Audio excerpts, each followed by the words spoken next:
ना ज़मीन है ना कुछ भी नहीं है मेरा। तो ये सारा मैंने तो इसके ऊपर लगा दिया। अब बच्चे कहते हैं वो हमारी शादी करनी तो कहाँ से करेंगे। मेरी 7 बेटियां हैं, अब उनको दहेज नहीं मैंने देना, उनको दहेज मैंने कहाँ से देना। मैं बच्चों से मैं बेचता होता हूँ, वो मैं कहता पढ़ो, कहते नहीं हमने नहीं पढ़ना, हमें रक्षा सिखाएं आप, रक्षे पर बैठाएं आप। मुझे तो जलील ख्वार कर दिया ये तालीम ने, बच्चों का जवाब देना पड़ता है। वो मुझे बेवकूफ़ कहते थे शुरू से ही, तो तुम जो भाई में थे। अच्छा। एक दफ़ा उन्होंने मुझे खूब मार के घर से निकाल दिया।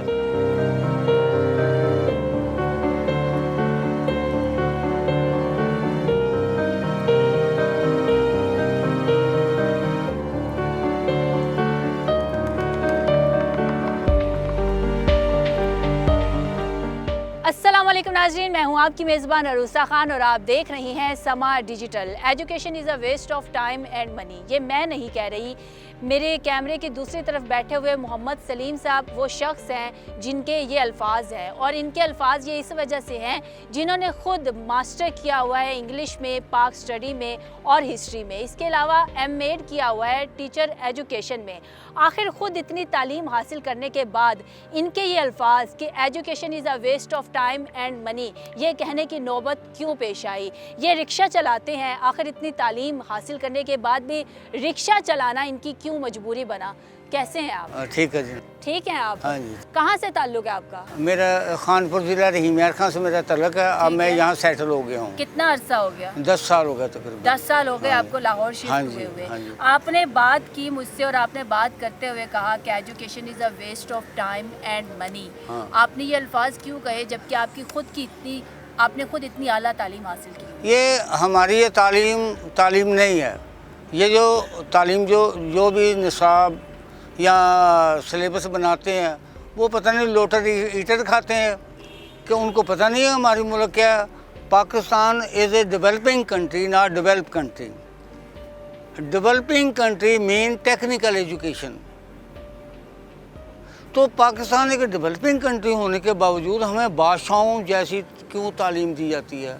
आपने एम.ए. इंग्लिश किस सन में किया था, किस साल किया था? ये पहले मैंने किया 90 में एम.ए. इंग्लिश किया। 1990 में 1990 में एम.ए. इंग्लिश किया। यानी कि 33 साल हो गए अब। 33 साल हो गए। उसके बाद आपने पाक स्टडी और हिस्ट्री में कब ये किया? इंग्लिश मैंने 99 में किया।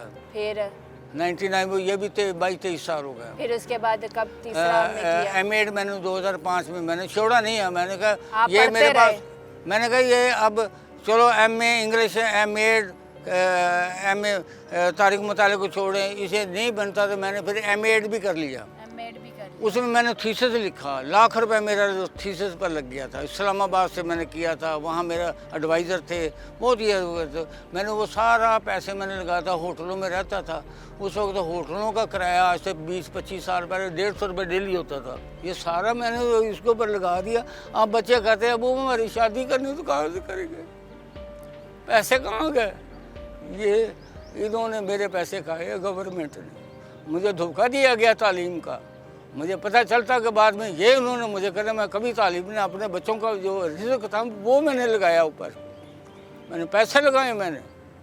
अब वो पैसे कहाँ गए मेरे, मैंने बच्चों को क्या मुंह दिखाऊं। मेरा तो मकान भी नहीं बना। अब मेरी 14 साल की उम्र हो गई तो मैंने मकान साथ तो ले तो नहीं जाना, मैं किराए पर हूँ।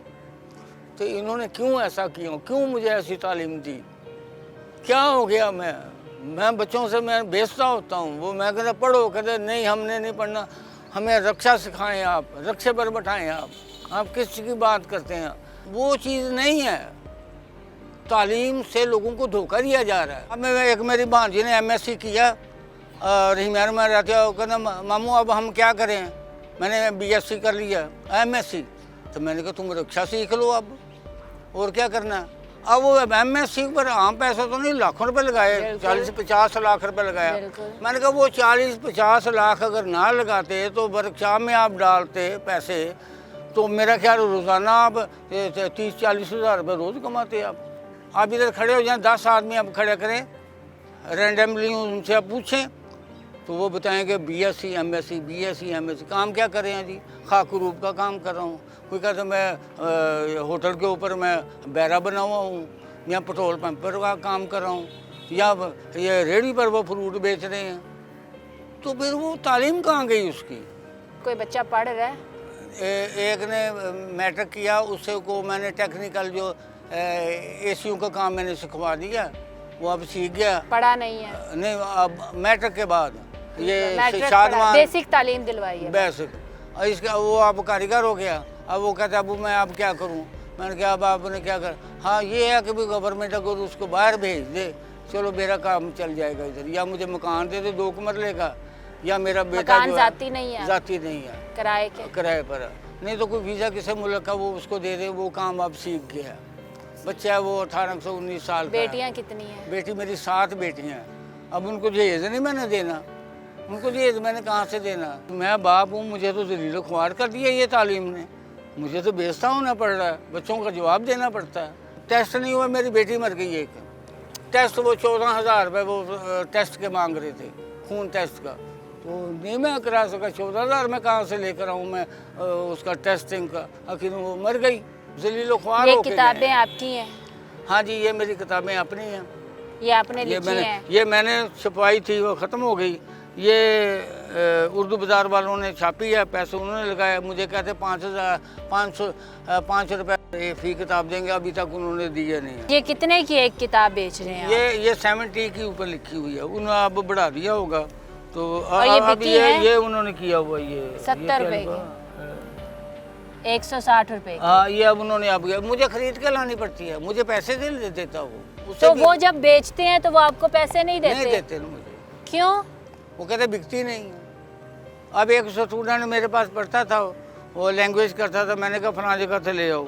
अब वो वहाँ बैठा था तो वो दुकानदार नहीं था, अब वो बोरे भरे हुए थे। वो साथ वाले ने पूछा ये क्या, ये किताबें हैं जी, कश्मीर जा रही हैं जी। वो उसने मुझे बताया आपकी तो किताबें जा रही हैं, मुझे वो झूठ बोलते थे। बात यह है कि मुझे हर जगह धोखा दिया जा रहा है। सबसे बड़ा जो है हमारी गवर्नमेंट धोखाबाज है, वो हमारी आवाम के देनदार है क़यामत के दिन। ये हमारी कौम को कहाँ ले गए हैं। दुनिया जितनी भी तरक्की कर गई है वो सारे टेक्निकल है, तो हमारा मुल्क टेक्निकल क्यों नहीं है। जिंदगी में क्या बनना चाहते थे आखिर? इतनी आला तालीम आपने हासिल की, कुछ ना कुछ सोच कर ही तालीम हासिल की ना, कि मैं बनना ये चाहते थे। जब मैं निकला था तो मैं वकील बनने के लिए निकला था। अच्छा। तो जब मैं वकील, तो इंग्लिश मुझे नहीं आती थी। अच्छा। इंग्लिश का बड़ा प्रॉब्लम था। ठीक है। तो इंग्लिश में मेरे FA में यानी कि ग्रेस मार्क है, FA में ग्रेस मार्क थे, तो मैंने फिर हाथ धोकर इसके पीछे लग गया। किसी यूनिवर्सिटी में अप्लाई किया? क्या अप्लाई मैं करता था मैं, फिर वही बात आ गई ना। अब देखो ना, ये मेरा जो फॉर्मेट जो है वो अच्छा नहीं है, तो अच्छा कैसे होगा। जब मैंने रिक्शा चलाना है तो मैंने कौन सा वो पैंट शर्टें भी पहन कर मैं बैठता था, ख़राब हो जाती थी।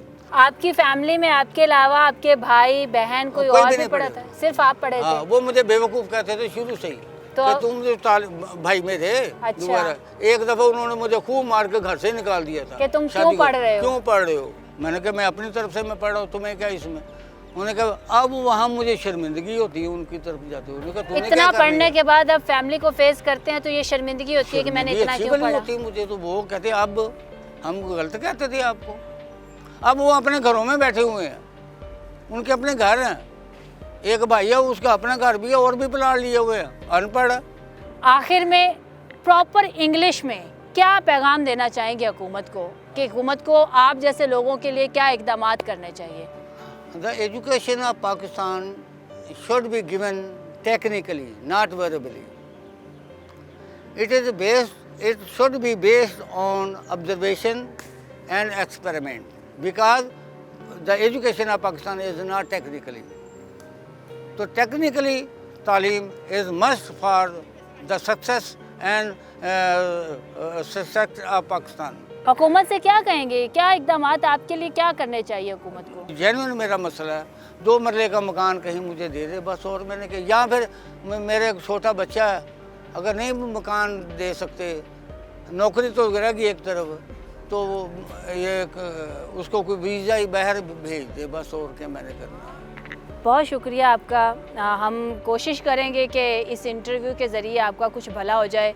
नाजरीन, ये है वो पाकिस्तान जहाँ पे लोग जो है वो तालीम हासिल करने के लिए माँ बाप जो है वो अपनी जमा पूंजी लगा देते हैं। तो ये हमारे मुल्क के लिए एक बहुत बड़ा अलमिया है कि जहाँ दुनिया तालीम हासिल करके सितारों से भी आगे जा रही है, वहाँ पे हम तालीम हासिल करने के बाद अपने घर वालों के सामने भी शर्मिंदा होते हैं कि हमने इतनी आला तालीम क्यों हासिल की। अल्लाह हमारे मुल्क का हामी और नासिर हो। इसी के साथ इजाज़त दीजिए। अल्लाह हाफिज़।